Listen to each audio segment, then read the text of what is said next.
Santiago capítulo 1, versículo 12. Santiago está después de Hebreos y antes de Pedro, de las cartas de Pedro. Está un poco difícil para encontrarlo quizás. Amén.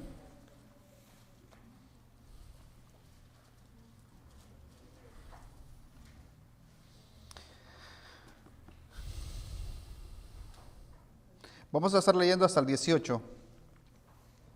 Santiago capítulo 1, versículo 12 al 18. Y dice así, en el nombre del Padre, del Hijo y del Espíritu Santo. Bienaventurado el varón que soporta la tentación, porque cuando haya resistido la prueba, recibirá la corona de vida que Dios ha prometido a los que le aman. Cuando alguno es tentado, no diga que es tentado de parte de Dios, porque Dios no puede ser tentado por el mal, ni Él tienta a nadie, sino que cada uno es tentado cuando de su propia concupiscencia es atraído y seducido. Entonces la concupiscencia, después que ha concebido, da a luz el pecado, y el pecado, siendo consumado, da a luz la muerte. Amados hermanos míos, no erréis. Toda buena dádiva y todo don perfecto desciende de lo alto, del Padre de las luces, en el cual no hay mudanza ni sombra de variación. Él de su voluntad nos hizo nacer por la palabra de verdad, para que seamos primicias de sus criaturas. Vamos a orar. Padre, te damos las gracias por la oportunidad. Gracias, Dios mío, por el privilegio que nos permite de estar aquí. Te pedimos perdón por nuestras faltas, te pedimos perdón por nuestros pecados. Reconocemos que somos pecadores. Perdónanos, Dios mío, también por lo que debíamos haber hecho y no lo hemos hecho. Te pedimos perdón, Señor, en el nombre de Jesús. Gracias, para ti sea toda la honra, la gloria. Gracias por haber enviado a tu Hijo Jesús a morir en la cruz del Calvario en nuestro lugar. Gracias, Dios mío, en el nombre de Jesús, porque a ti te ha placido que hoy estemos en este lugar para aprender más de tu palabra. Ayúdanos, Señor, abre nuestro entendimiento, que tu palabra haya cabida en nuestro corazón, en el nombre de Jesús. Amén y amén. Dios les bendiga, hermanos, pueden sentarse. Dios mediante, vamos a estar continuando con la serie de Apocalipsis el próximo domingo, si Dios así lo permite. Entonces, hoy queremos hablar sobre este tema, que es bienaventurado el que soporta la tentación. Bienaventurado el que soporta la tentación, y obviamente este tema lo hemos tomado prestado del mismo versículo que acabamos de leer, porque así dice la Escritura. Santiago era uno de los hermanos de Jesús, y fue uno de los pilares de la iglesia en Jerusalén. Santiago era uno de los hermanos de Jesús que no creían en Jesús, obviamente hermano solo de madre, ¿verdad? Porque ya sabemos que Jesús fue concebido del Espíritu Santo. Entonces, ellos no creían en Jesús. Sin embargo, después de que Jesús resucitó, imagínense qué difícil para ellos, bueno, no sé cómo llamarlo, si difícil, eran sus hermanos y veían los milagros que hacía, cómo había incluso levantado muertos, liberado endemoniados, le había dado vista a los ciegos, y aún así ellos no creían, Entonces, pero cuando Jesús resucita, se aparece a muchos, a más de 500 hermanos, incluso a Santiago. Se apareció a él, y ahí se cree, o los eruditos creen que ahí fue la verdadera conversión de Santiago, y después se convierte en uno de los pilares de la iglesia. Entonces, y aquí, mientras leía esto, yo creo que cuando terminemos la epístola de Juan, que estamos leyendo versículo a versículo, lo que vamos a seguir con Santiago, porque hay muchísima enseñanza en el libro de Santiago, y el tema principal en el libro de Santiago, en la epístola de Santiago, la carta de Santiago, es la verdadera religión y la falsa religión. Hacer una diferencia entre la verdadera religión y la falsa religión. Entonces, ese es el tema, entonces digo, bueno, está interesante. Pero bueno, hoy lo vamos a ocupar en este versículo. Así es que dice el versículo 12 que leímos, bienaventurado el varón que soporta la tentación. Bienaventurado es, una persona bienaventurada es la persona más dichosa del mundo. Más feliz, o sea, feliz, esa es la palabra que quiere decir feliz. O sea, la palabra quiere decir la persona que alcanza lo más alto de felicidad, de gozo, de satisfacción, que ha logrado lo mejor que una persona puede anhelar en este mundo. Claro que esto no es lo que el mundo enseña. Claro que esto no es lo que el mundo enseña. El mundo enseña de una manera enfocada en el ser humano. Enfocada en el ser humano. Por ejemplo, una persona pudiera decir, bueno, para mí la felicidad pudiera ser tener una casa a la orilla del mar, y ver las olas y tener palmeras y todo lo hermoso que hay. Y bueno, eso es bonito sin duda alguna, pero eso no es la felicidad que la palabra de Dios nos enseña. Eso no es lo que nosotros debemos de anhelar siempre, siempre, siempre, siempre, sino saber que en esta vida somos pasajeros y que nuestra esperanza está en la eternidad. Es la vida eterna. Eso debe ser lo que nosotros nos debe de mantener siempre. Debemos de mantener siempre en mente esa salvación, pero muchas veces se nos olvida. Mientras estudiábamos lo de los pasos del maestro para evangelizar, leíamos que dice el autor que compró una televisión para sus niños.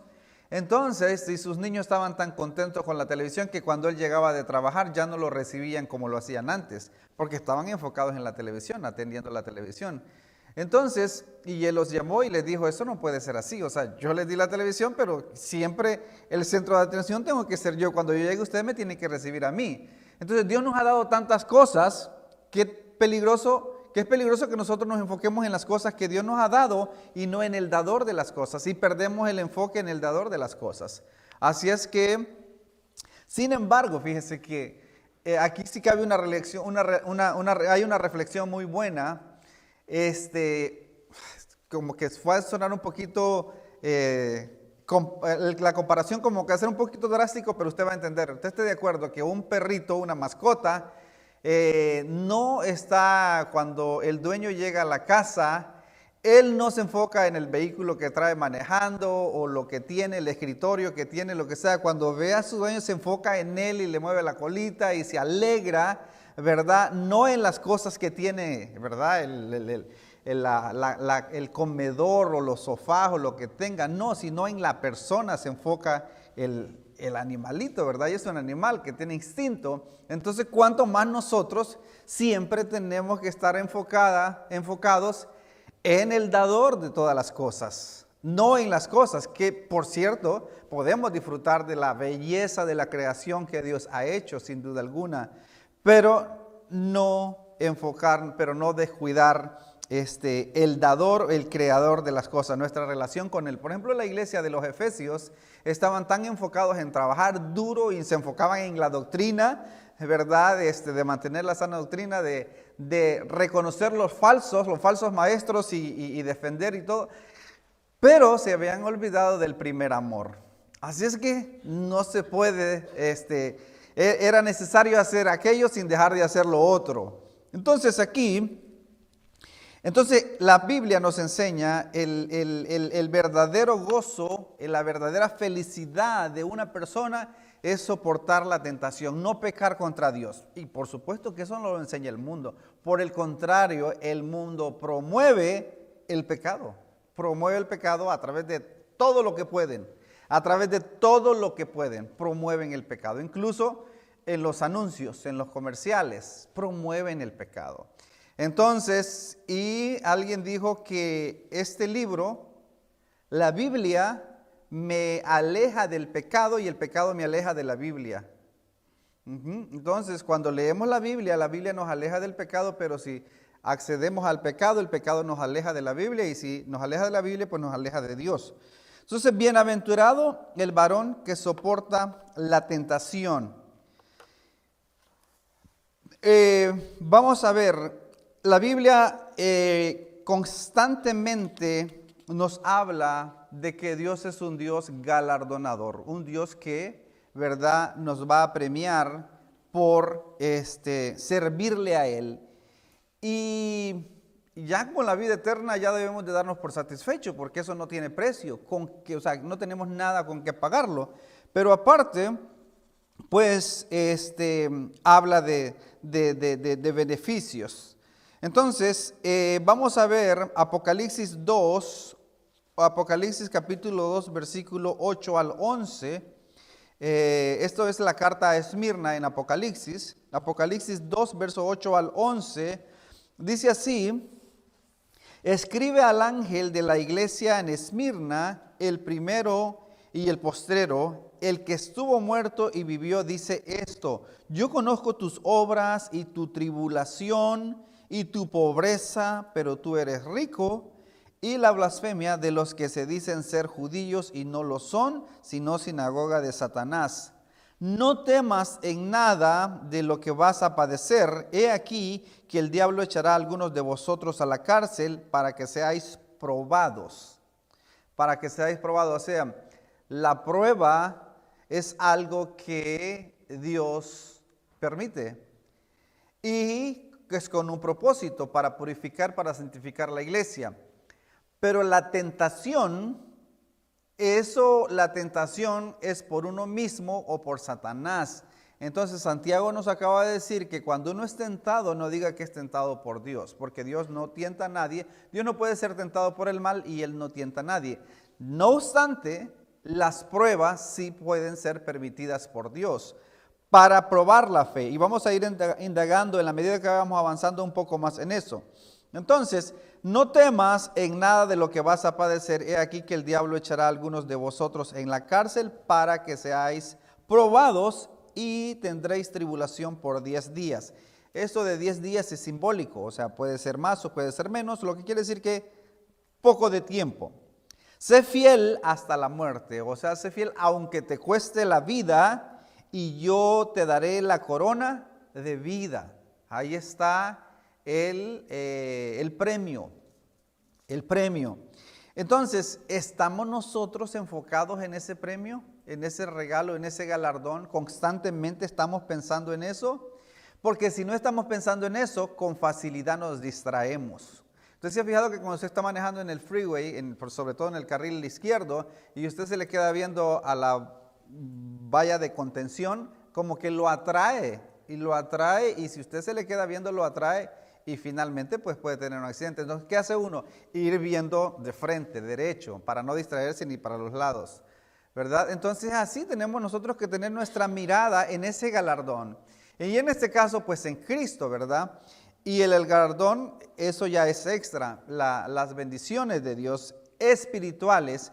Entonces, tenemos que estar enfocados en ese regalo. Sigue diciendo que sé fiel hasta la muerte, aunque te cueste la vida, y yo te daré la corona de la vida. Yo te daré la corona de la vida, que es la vida eterna.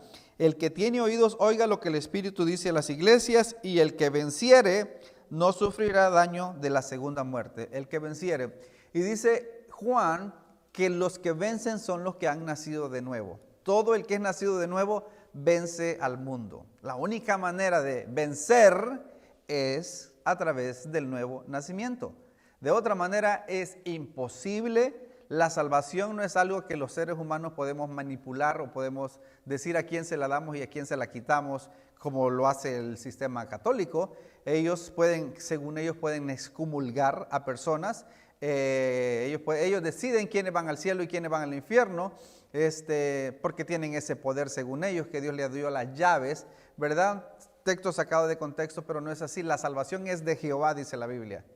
La salvación es de Jehová, dice en Éxodo, lo dice Jonás, que la salvación es de Dios, el profeta Jonás, y en muchas partes, la salvación es de Él. Él decide a quién se la da y a quién no se la da. Eso es cosa de Dios, y de otra manera, no hay manera de obtenerla.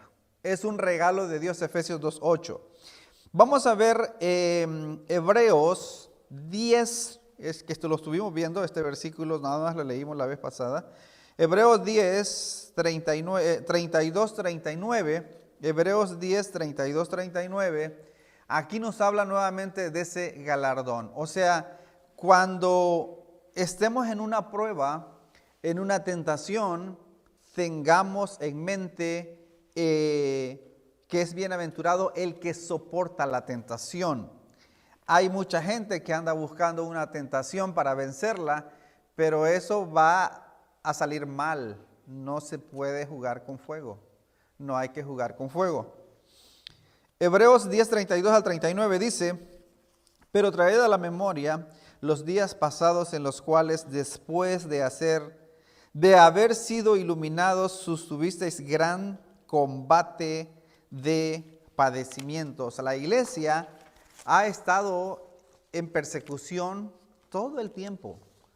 Todo el tiempo, todo el tiempo. 33. Por una parte, ciertamente con vituperios y tribulaciones fuisteis hechos espectáculo, y por otra llegasteis a ser compañeros de los que estaban en una situación semejante. La iglesia primitiva sufrió persecuciones, siempre ha sufrido persecuciones. La iglesia verdadera de Jesucristo a través de toda la historia ha sufrido persecuciones. Los profetas del Antiguo Testamento, Hebreos 11, ahí nos enseña que incluso algunos murieron aserrados. Se cree que fue el profeta Isaías que estaba huyendo y se metió en un árbol y le pusieron unas tablas con clavos seguramente en el árbol y empezaron a cerrar el árbol y él en medio. O sea, imagínense. Y tantas cosas que hicieron. Tantas cosas que han hecho con la iglesia del Señor a través de los tiempos. Entonces sigue diciendo, 34, porque de los presos también os acordasteis, los presos por causa del Evangelio, muy importante esto, los presos por causa del Evangelio, no presos por entremeterse en lo ajeno o estar sustrayendo los bienes privados de ninguna manera, sino por causa del Evangelio. En Mateo 25, cuando habla de los presos, por cuanto vinisteis a mí en la cárcel me visitasteis, habla de los presos cristianos por causa del Evangelio. No está hablando de los presos por maldad, que están presos por maldad, ¿verdad? Bueno, entonces, porque de los presos también os acordasteis y el despojo de vuestros bienes sufristeis con gozo. O sea, la iglesia sufrió todo eso, quitarles todo, las casas, lo que ellos tenían, lo que ellos poseían, todo, y quedar sin nada. O sea, el evangelio no es fácil, no es ese evangelio, el mal llamado evangelio de la prosperidad que están predicando muchos hoy en día, que es el aquí y ahora. No, eso es falso, Pero el verdadero evangelio es este. Si el Señor Jesucristo dijo, si alguno quiere venir en pos de mí, niéguese a sí mismo, tome su cruz cada día y sígame. Dice que el reino de los cielos es semejante a un hombre que iba al ir por un campo, encuentra un tesoro. Entonces lo esconde nuevamente ese tesoro y va y vende todo lo que tiene y compra aquel campo para obtener el tesoro. Ese tesoro es Jesucristo.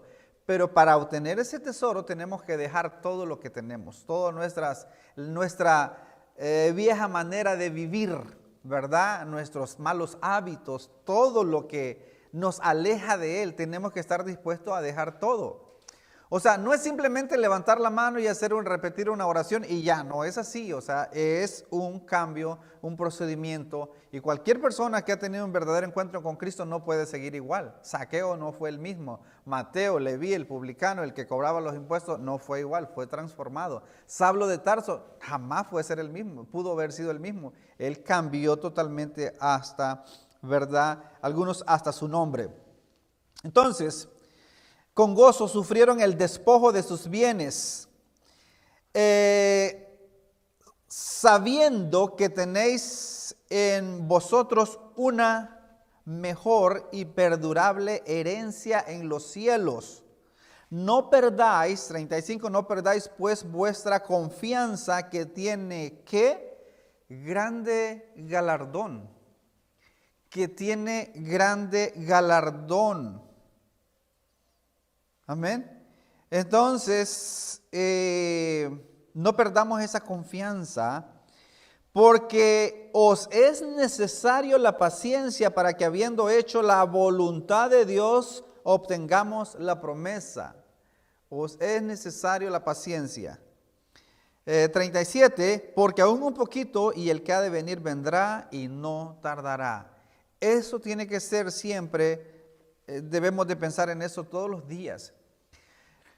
Siempre estamos expuestos a que nuestra vida puede terminar en cualquier instante. En cualquier instante, hasta ahí llegamos. Dice que nuestra vida es como la flor del campo, que aparece un día y en el mismo día se marchita y ya se acabó. O como la neblina, aparece la neblina y desaparece. Así es nuestra vida, entonces tenemos que estar conscientes de eso. Mas el justo por la fe vivirá.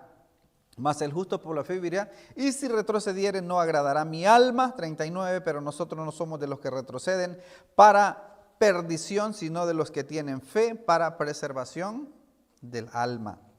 Así es que nosotros tenemos que andar por fe y no nos debemos de entretener o tropezarnos en una tentación pensando que no va a pasar nada, que no va a pasar nada. Porque toda desobediencia tiene consecuencia. Toda desobediencia tiene consecuencia. Hebreos 11:6 dice, pero sin fe es imposible agradar a Dios, porque es necesario que el que se acerca a Él crea que le hay y que es galardonador de los que le buscan. Es galardonador de los que le buscan. Entonces, bienaventurado el varón que soporta la tentación. Y en este caso, cuando dice varón, pues obviamente se refiere a las mujeres también. Entonces, necesitamos, y para eso hay que ser valiente en el sentido con la ayuda de Dios, porque es imposible uno ser valiente de su propia cuenta. Es imposible, ¿verdad? Cuando decimos valiente es en el sentido de que lo hacemos con la ayuda de Dios. Dice Pablo, la Biblia dice que ni siquiera sabemos cómo orar. Si oramos como conviene no lo sabemos, pero el Espíritu intercede por nosotros con gemidos indecibles. Entonces, necesitamos hombres y mujeres valientes. Los cobardes no entrarán en el reino de los cielos. Apocalipsis 21:8, los cobardes enlistan la lista en Apocalipsis 21:8. Entonces, para eso hay que ser valiente para decir no al pecado, para decir no a la tentación, ¿verdad? A veces, siempre estamos tentados. Puede ser que de repente encontramos algo y queremos asumir que no es de nadie. Eso pues es pequeño, no es de nadie, me lo quedo. Pero ahí nosotros tenemos que cuidar eso y decir, no, esto le pertenece a alguien. Y esto es ser rectos, andar en luz, en justicia siempre. Entonces, es solo una cosa, tenemos que cuidarnos de nosotros mismos, de nuestro corazón, de nosotros mismos. Jeremías dice que el corazón es malo más que todas las cosas, más que todas las cosas. Entonces, cuando fueron fundados los Estados Unidos, de hecho que fueron por los reformadores o los que venían huyendo por causa del Evangelio, llegaron a Estados Unidos, iban a fundar este país. Ellos decidieron que no iban a poner la autoridad en una sola persona por ese pasaje, por ese versículo que dice que el corazón es malo más que todas las cosas. Entonces decidieron poner el poder en tres diferentes entidades: el ejecutivo, que es el presidente; el legislativo, que es la asamblea; y el judicial, que son los jueces de la Corte Suprema, para que así iba a haber pesos y contrapesos. Si uno se desviaba, el otro lo ala, y así sucesivamente. Aún así, ese sistema hasta cierto punto está bien, pero aún así ellos mismos se las arreglan para hacer sus maldades. Pero a diferencia de cuando se pone el poder en una sola persona, la persona, ya vemos un Nabucodonosor, los emperadores como han hecho tantas cosas, un Hitler, el corazón es malo. Entonces tenemos que estarlo siempre sujetándolo a la palabra de Dios. Sujetándolo a la palabra de Dios. Dice Apocalipsis 21:8, pero los cobardes e incrédulos, los cobardes encabezan la lista, pero los cobardes e incrédulos, los abominables, los homicidas, los fornicarios, los hechiceros, los idólatras y todos los mentirosos tendrán su parte en el lago que arde con fuego y azufre, que es la muerte segunda. Ya vimos esta palabra también en la carta de Esmirna, que decía allí que no sufrirá daño de la segunda muerte. ¿Qué es la segunda muerte? La segunda muerte es la condenación. Es la condenación. O sea, la muerte física, ¿verdad? La muerte física no es que allí se acaba todo, como dicen los testigos de Jehová, no. O los mal llamados testigos de Jehová, ¿verdad? Porque el Señor Jesucristo les dijo a sus discípulos, vosotros me seréis testigos en Jerusalén, en Samaria, en Judea y hasta lo último de la tierra. Los verdaderos testigos son los que han nacido de nuevo, no los mal llamados testigos de Jehová o que se hacen llamar mal testigos de Jehová, porque no lo son. No son esos verdaderos testigos. Entonces ellos enseñan que la persona muere y ahí se acaba todo, excepto los 144,000 que esos pues van a vivir, pero de ahí la mayoría, y que el infierno no existe, que el infierno está en esta tierra. Vaya que infierno que vive muchas cosas, ¿no? que vive mucha gente, ¿no? Para nada. Así es que tratan de minimizar el castigo o de aniquilar o que no existe, el castigo eterno no existe. Todo eso es herejía, falsedad, astucia de Satanás para ver cuántos caen en todas esas mentiras. Es falso. Bueno, entonces la segunda muerte es la condenación espiritual. La condenación espiritual. La primera resurrección es luego la muerte física y luego la resurrección. Y en la resurrección, después de la resurrección, es la segunda muerte los que serán condenados, y la primera resurrección es los que pasarán a la vida eterna. Así es que, para que no nos perdamos en eso.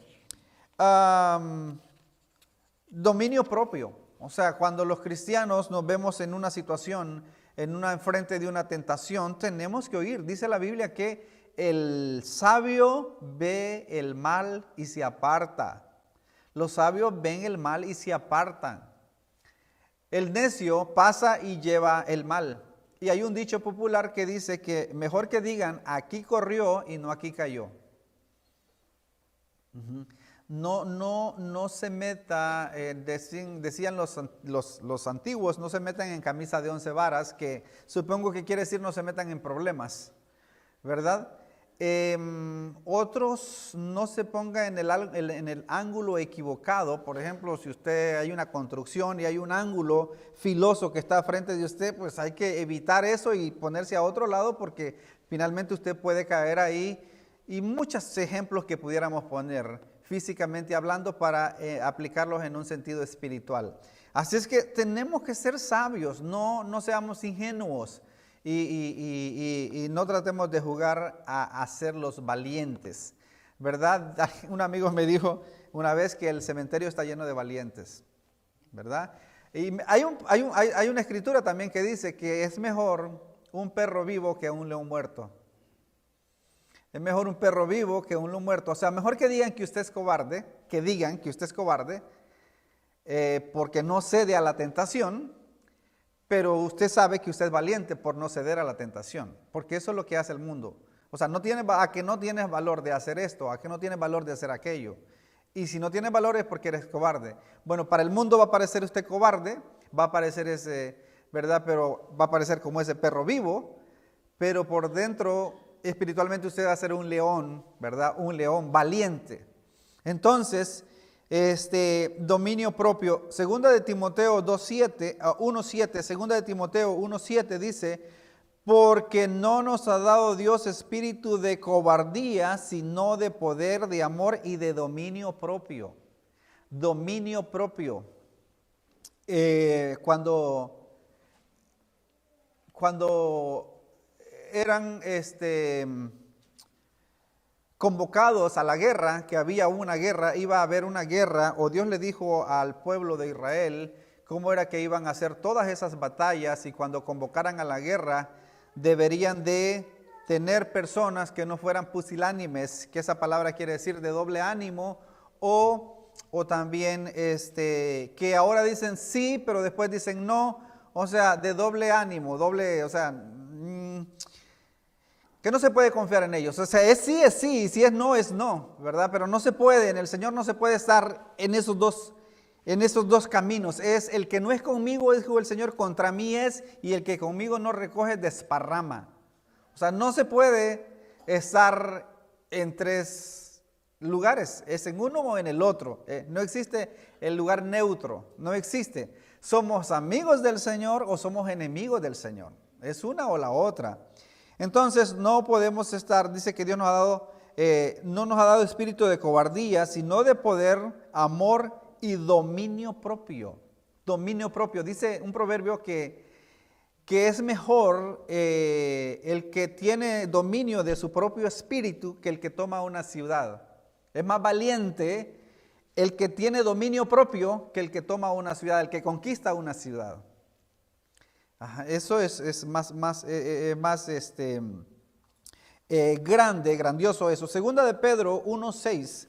Segunda de Pedro 1:6 dice: al conocimiento, añadid al conocimiento dominio propio, y al dominio propio paciencia, y a la paciencia piedad. Una de las características o una de las cosas que no nos debe de faltar a nosotros como cristianos es, aquí habla, conocimiento y dominio propio, piedad. Les recomiendo que leamos más segunda de Pedro 1 en adelante, porque allí nos va a enseñar todo eso que es necesario y que tenemos que estar listos para cuando lo necesitemos. Así es que hombres y mujeres que honren a Dios, necesitamos, o la Biblia espera que seamos hombres y mujeres que honremos a Dios, no algunas veces, sino siempre, todo el tiempo. Es nuestra prioridad siempre honrar a Dios en lo que hacemos, en lo que decimos, en nuestros planes. Está siempre eso es lo que debe de ser. Segundo, el primer libro de Samuel 2:30. Los hijos de Elí, ellos habían hecho su propio sistema de cómo hacer las cosas y no les importaba lo que la palabra del Señor enseñara. Y lo peor es que Elí nunca los estorbó. Él escuchaba que eran unos malvados en el templo, pero él no los estorbó. Y eso le trajo consecuencias a Elí. Entonces, aquí hay una buena enseñanza. Les recomiendo que lo leamos más amplio en casa. Hay una buena enseñanza. Si nosotros sabemos que nuestros hijos están haciendo cosas que no deben hacer, ellos van a sufrir consecuencias y nosotros también vamos a sufrir consecuencias y vamos a ser cómplices. Tenemos nosotros que enseñar a nuestros hijos. Ahora, sé que hay hijos que se supone que deberían de ser, por ejemplo, los hijos de Samuel. Samuel era un gran hombre, piadoso, temeroso de Dios, y sus hijos fueron malos. Entonces, pero la Biblia dice: instruye al niño en su camino, y cuando fuere viejo no se apartará de él. Es nuestro deber, es nuestra responsabilidad enseñarles la palabra de Dios a nuestros hijos, y es la soberanía de Dios hacer que ellos obedezcan la palabra de Dios. Entonces, primer libro de Samuel 2:30 dice: por tanto Jehová, el Dios de Israel, dice: yo había dicho que tu casa y la casa de tu padre andarían delante de mí perpetuamente, mas ahora ha dicho Jehová, nunca yo tal haga, porque yo honraré a los que me honran, y los que me desprecian serán tenidos en poco. O sea, serán enemigos de Dios. Yo honraré a los que me honran. O sea, nosotros debemos de honrar a Dios en todo, pedirle a Dios: Dios, en lo que voy a hacer, ayúdame a honrar tu nombre. El Señor Jesucristo dijo: vosotros sois la luz del mundo. y una ciudad sentada sobre un monte no se puede esconder, ni se enciende una luz y se pone debajo del almud, o sea, debajo de una mesa, sino por el contrario sobre el candelero y alumbren a todos los que están en casa. Dice, así alumbre vuestra luz delante de los hombres y vean vuestras buenas obras y glorifiquen a vuestro Padre que está en los cielos. De lo contrario, blasfemarán el nombre de Dios por nuestra culpa. ¿Verdad? Y eso es lo que debemos de evitar, que no seamos de tropiezo para los demás. Porque dice, para ser cristiano como ese mentiroso o aquí y allá, pues no, ¿verdad? ¿Para qué voy a ser cristiano? Entonces, nosotros tenemos que tener cuidado de asegurarnos de no servir de tropiezo para los demás, de no servir de excusa para que los demás no vengan al conocimiento de la verdad o rechacen a Dios. Que Dios nos libre de tal cosa. Vamos a ver, Dios no tienta a nadie. Dios no tienta a nadie, es lo que leímos. A veces pareciera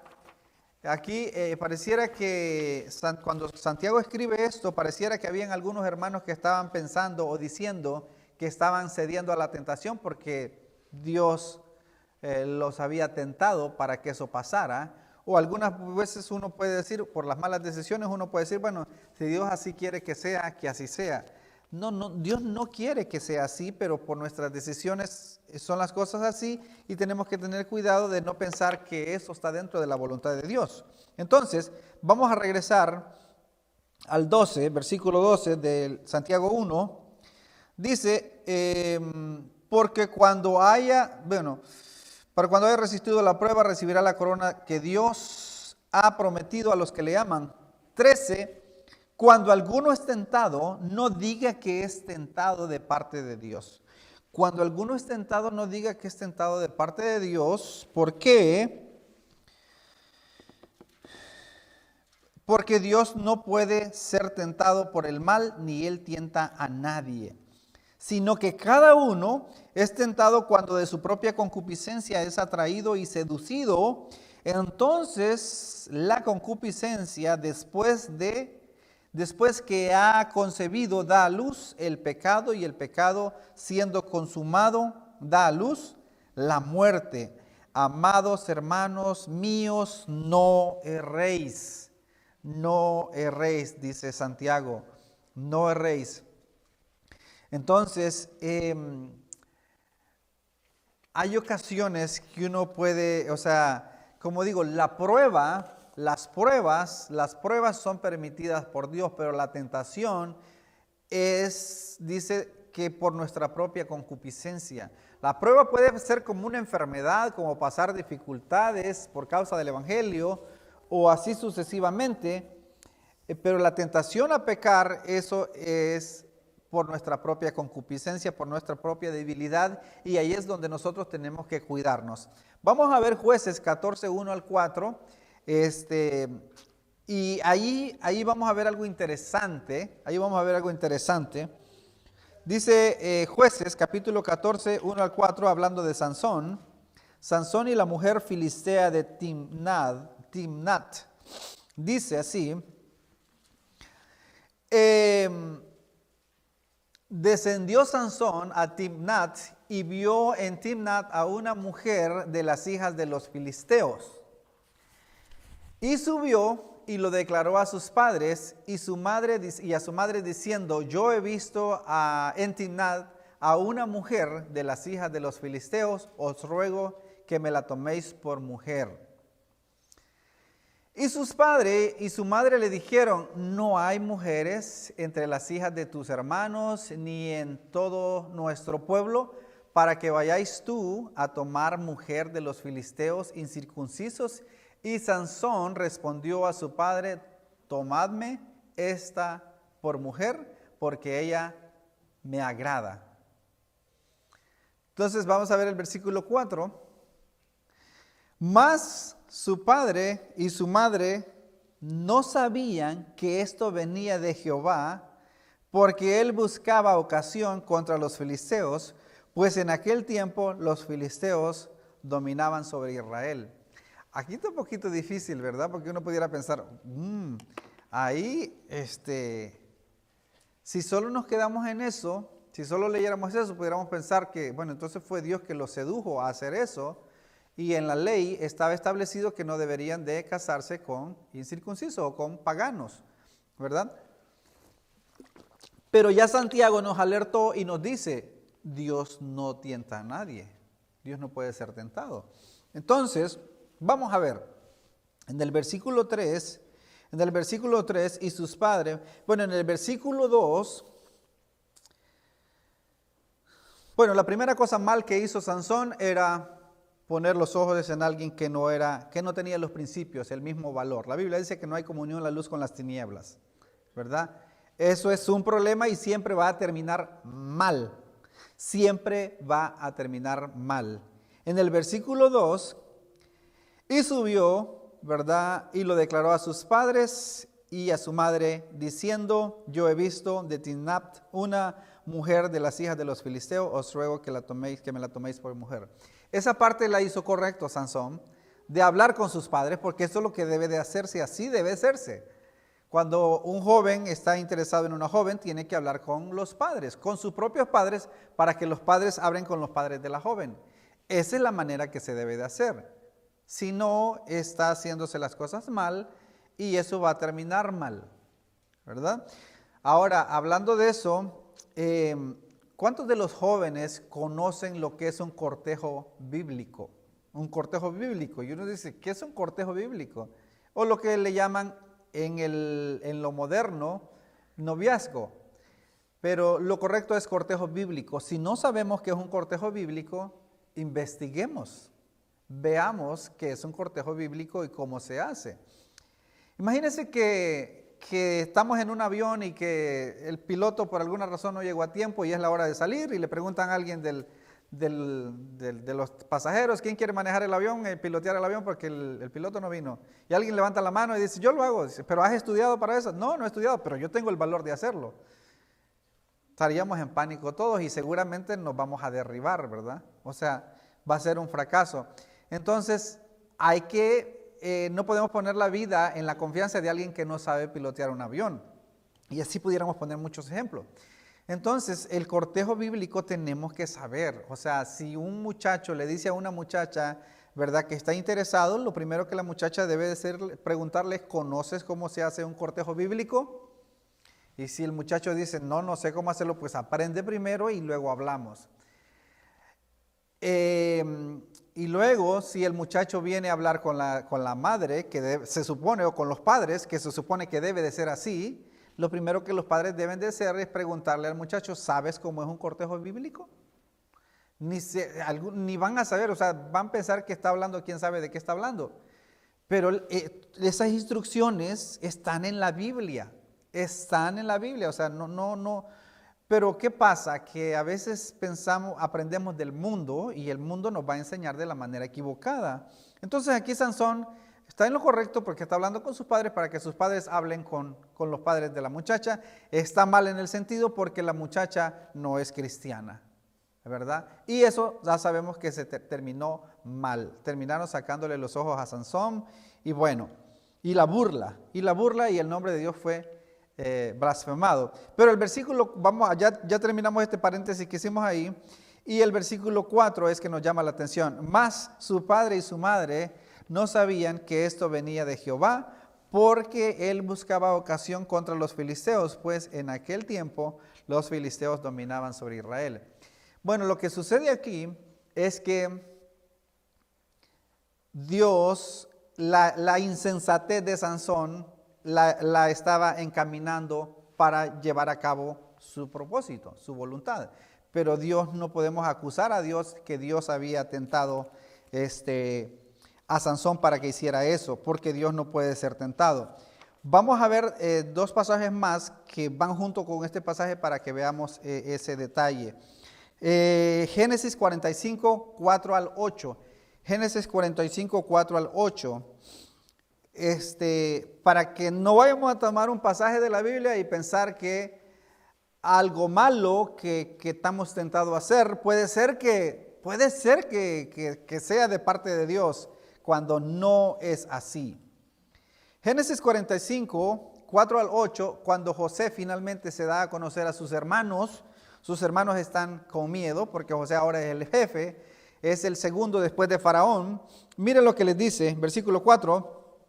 Entonces dijo José a sus hermanos: acercaos ahora a mí. Y ellos se acercaron, y él les dijo: yo soy José vuestro hermano, el que vendisteis para Egipto. Ahora pues no os entristezcáis ni os pese el haberme vendido acá, porque para preservación de vidas me envió Dios delante de vosotros. ¿Quién dice que lo envió? Dios lo envió. Entonces Dios usó no es que Dios tentó a los hermanos de José para que lo maltrataran y lo vendieran, sino que la insensatez de ellos los llevó a hacer eso, y Dios lo cambió para bien o lo encaminó para bien. Dios lo encaminó para bien.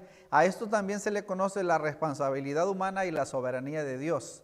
La responsabilidad humana y la soberanía de Dios. Entonces, les dice: ustedes no les pese haberme vendido, porque ustedes me vendieron, pero Dios me trajo acá. O sea, y así sigue diciendo, para preservar vidas. Pero vamos a ver el 50, capítulo 50 de Génesis 15, 21, para ir adelantándonos.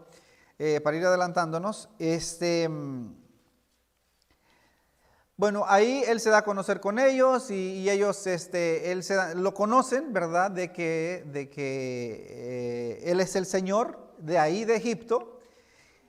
Pero después de que muere Jacob, que lo mandan a traer y todo, ahora ellos están con miedo otra vez, porque dijeron: seguramente José no nos mató porque estaba Jacob, pero ahora que nuestro padre Jacob ha muerto, ahora sí nos va a matar y no tenemos, ¿verdad? Y ahora sí que no tenemos opción. Le mandaron una petición diciendo que Jacob había dicho que los perdonara por todo lo mal que le habían hecho, y porque ellos estaban llenos de temor. Veamos lo que dice el versículo 15 del 50 en adelante. Viendo los hermanos de José que su padre era muerto, dijeron: quizás nos aborrecerá José y nos dará el pago de todo el mal que le hicimos.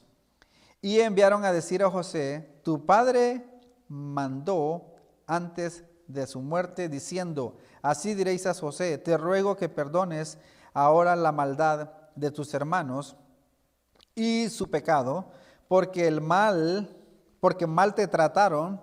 Por tanto, ahora te rogamos que perdones la maldad de los siervos del Dios de tu padre. Y José lloró mientras hablaban. 18. Vinieron también sus hermanos y se postraron delante de él y dijeron: henos aquí por siervos tuyos. Y le respondió José: no temáis, ¿acaso estoy yo en lugar de Dios? Vosotros pensasteis mal contra mí. Vosotros pensasteis mal contra mí. Hasta quisieron matarlo. Pero Dios lo encaminó para bien. Dios lo encaminó para bien. La responsabilidad, ellos eran responsables por su maldad, pero Dios en su soberanía lo encaminó para bien, para hacer lo que vemos hoy, para mantener en vida a mucho pueblo. Así es que Dios no es tentado por el mal. Sin embargo, esta gente que hicieron cosas malas, Dios aún en eso llevó a cabo su propósito. Pero no estemos pensando que, bueno, Dios, si hago las cosas mal, aún así, ¿verdad?, las consecuencias van a ser terribles. Entonces tenemos que ser valientes, ser sabios y no tratar de caminar sobre el filo de una navaja, porque eso es peligroso y fatal. Dios no es el autor del pecado. Solo vamos a ver unos pasajes más y ya vamos a estar terminando, el tiempo avanzó. Dios no es el autor del pecado. Dice en Génesis 6:5 en adelante, Génesis 6:5 en adelante, y vio Jehová que la maldad de los hombres era mucha en la tierra, y que todo designio del pensamiento del corazón de ellos era de continuo al mal. Esa es la maldad, está en el corazón. Nosotros tenemos que cuidar nuestro corazón. Marcos 7:21 al 23, Marcos 7:21 al 23. Porque dentro del corazón de los hombres salen los malos pensamientos, los adulterios, las fornicaciones, los homicidios, los hurtos, las avaricias, las maldades, el engaño, la lascivia, la envidia, las maledicencia, la soberbia, la insensatez. Todas estas maldades de dentro salen y contaminan al hombre. Entonces eso está en el corazón del hombre. Un texto que está parecido a los dos que leímos en Génesis, en Hechos 2:22 al 24, Hechos 2:22 al 24, Pedro está predicando acá su primer mensaje después del día de Pentecostés, o más bien en el día del Pentecostés. Varones israelitas, oíd estas palabras: Jesús Nazareno, varón aprobado por Dios entre vosotros con las maravillas, prodigios y señales que Dios hizo entre vosotros por medio de él. Como vosotros mismos sabéis, a este entregado por el determinado consejo y anticipado conocimiento de Dios, prendisteis y matasteis por manos de inicuos, crucificándole. Ellos eran responsables por haber crucificado a Jesús, por haberlo maltratado. Pero Dios ya lo había determinado por su conocimiento y determinado consejo desde antes de la fundación del mundo. Pero ellos eran responsables y Él les saca en cara a quien vosotros matasteis por manos de inicuo. Ahí les está resaltando el sexto mandamiento: no matarás. Los está acusando con la ley: no matarás, al cual Dios le levantó suelto los dolores de la muerte, por cuanto era imposible que fuese retenido por ella, porque Él es Dios. Él es Dios. Él es Dios. Entonces, en conclusión, tenemos que guardar nuestro corazón. Sobre toda cosa guardada, guarda tu corazón, porque de él mana la vida. Proverbios 4:23. Y termino leyendo Primera de Pedro 1:3 al 9. Primera de Pedro 1:3 al 9. Dice así: Bendito el Dios y Padre de nuestro Señor Jesucristo, que según su grande misericordia nos hizo renacer para una esperanza viva por medio de la resurrección de Jesucristo. O sea, en la parte principal del Evangelio es la resurrección de Cristo. Si Cristo no hubiese resucitado, fuéramos los más dignos de lástima, pero nosotros tenemos la esperanza en ese Cristo que resucitó, y como Él resucitó, también nosotros resucitaremos en Él. Entonces, 4, para una herencia incorruptible, incontaminada e inmarcesible, reservada en los cielos para vosotros. Recuerda que es Dios de galardón. 5, que sois guardados por el poder de Dios mediante la fe. O sea, somos guardados por el poder de Dios para alcanzar la salvación que está preparada para ser manifestada en el tiempo postrero, en lo cual vosotros os alegráis, aunque ahora por un poco de tiempo, si es necesario, tengáis que ser afligidos en diversas pruebas. En diversas pruebas.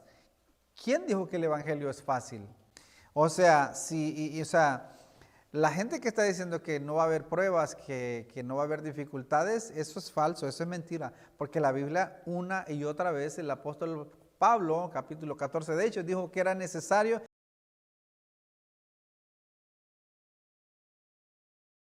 ahorita. No quiere decir que siempre va a ser así. Nosotros no sabemos qué puede ser. Dios sí sabe. Bueno, 7. ¿Para qué? Bueno, y eso es un propósito, pero ¿para qué tenemos que ser pasados por prueba? Para que sometida a prueba vuestra fe, mucho más preciosa que el oro, el cual aunque perecedero se prueba con fuego, sea hallada en alabanza, gloria y honra cuando se manifieste Jesucristo. Se dice que una vez, y esto está en el libro de la llave de oro para el avivamiento, que entraron dos personas armadas a una iglesia y dijeron: los que estén listos, los que no estén listos para morir, que salgan. Los que no estén listos para morir, que salgan. Y salieron las personas, y salieron unos cuantos, no sé, la mitad de la iglesia o algo así. Entonces, y ya que se salieron las otras personas, los que habían entrado dijeron: no se preocupen, nosotros somos cristianos, solamente queríamos saber quiénes eran los falsos cristianos, ¿verdad? Así que nosotros también somos cristianos como ustedes.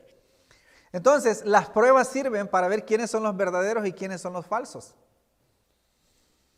O sea, imagínense, la gente, o sea, los verdaderos cristianos murieron, entregaron sus vidas, junto con sus familias, con sus niños, fueron echados en el Coliseo romano y les soltaron las fieras ahí, los leones agarrándolos de los brazos, a los niños de los brazos de sus mamás,